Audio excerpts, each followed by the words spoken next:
జనసేన అనేది ఆంధ్ర రాజకీయాల్లో ఓ సంచలనం. ఒక్క సీటు గెలుచుకోలేకపోయినా, కమిటీ అనేది లేకపోయినా కేవలం పవన్, మనోహర్, నాగబాబులు ముగ్గురు మాత్రమే కీలక బాధ్యులుగా ఉండి పార్టీని నడుపుకుంటూ వచ్చారు. 2024 ఎన్నికలు ఓ సవాలు. ఈ టైంలో జనసేన పూర్తిగా యాంటీ జగన్, యాంటీ వైకాపాగా మారిపోయింది. తెలుగుదేశం పార్టీని అధికార పీఠంపై కూర్చోపెట్టడానికి రెడీ అయిపోయింది. ఎవరు ఏమనుకున్నా చంద్రబాబుకు అధికారం సాధించి పెట్టడమే తన ఎజెండా అనే విధంగా పవన్ వ్యవహరిస్తున్నారు.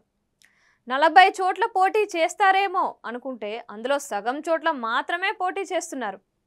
ఆ సగంలో కూడా సగం మంది తెలుగుదేశం జనాలకే టికెట్ ఇచ్చారు. ఏ మేరకు వంగిపోయారు పవన్ అన్నది అక్కడే అర్థమైపోతుంది. చంద్రబాబు కూడా అదే విధంగా ఉన్నారు. అనుభవం తనది, బలం పవన్ది అని ఓపెన్గా ప్రకటించేశారు. ఇప్పుడు ఆంధ్రాలో కనిపిస్తున్న ఊపు, రకరకాల సర్వే ఫలితాలు ఎక్సెట్రాకు జనసేన వెళ్ళి తేదేపా వెనుక ఉండటమే కారణం. ఇప్పుడు ఈ పరిమాణం వైకాపాకు ప్లస్ అవుతుందా, మైనస్ అవుతుందా అన్నది క్వశ్చన్. ఖచ్చితంగా మైనస్ అవుతుందని, జనసేన ఓట్లు ఏవైతే ఉంటాయో అవి కూటమికి వెళ్తాయని అందరూ చెబుతున్నారు.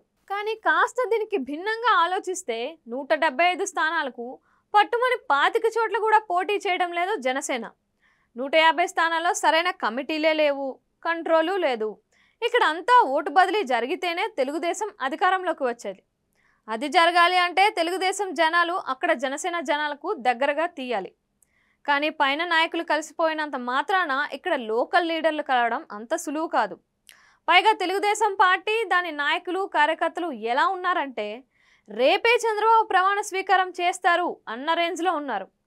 ఇప్పుడు అసలు జనసేన తమకు అవసరం లేదు అనే విధంగా ఆలోచిస్తున్నారు. కానీ చంద్రబాబు చాలా తెలివిగా జనసేన కార్యకర్తల బలాన్ని వాడుకుంటున్నారు అనే ఆలోచన వారికి లేదు. ఇదిగో ఇక్కడే వైకాపా పావులు కదుపుతోంది. ఎక్కడ జనసేన లేదో అక్కడ జనసేన లోకల్ లీడర్లను తమ పార్టీలోకి లాగేసుకుంటుంది.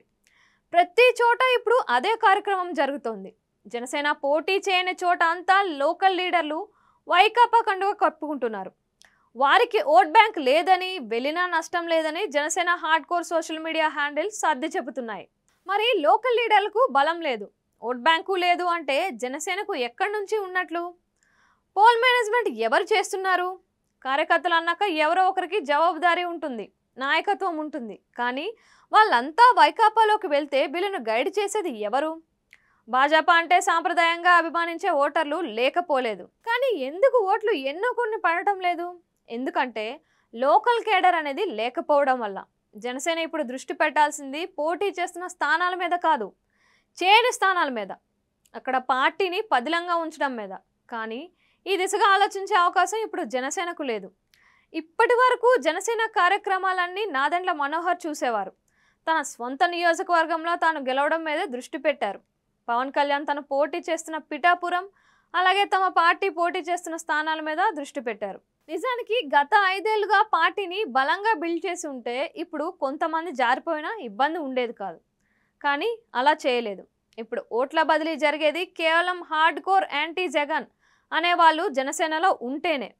అలాంటి వారి శాతం ఎంత ఉంటుంది? 2019లో జనసేన ఓట్లు చాలా వరకు వైసీపీకి పడ్డాయి అంటే కారణం ఇలాంటిదే.